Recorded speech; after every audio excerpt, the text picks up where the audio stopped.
Hello guys, আজকে চলে এসেছি আমরা আবার নতুন পাইপলাইন করার জন্য। সেটা ভালো করে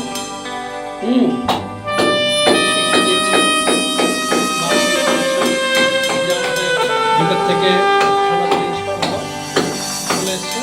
এই যে শাওয়ার লাগে এখান থেকে নিচে হয়ে গেল, এই জন্য আমাদের শাওয়ার হয়ে গেছে। এই যে শাওয়ার, তারপর আবার নেক্সট চলে গেল গরম জল চলে যাচ্ছে।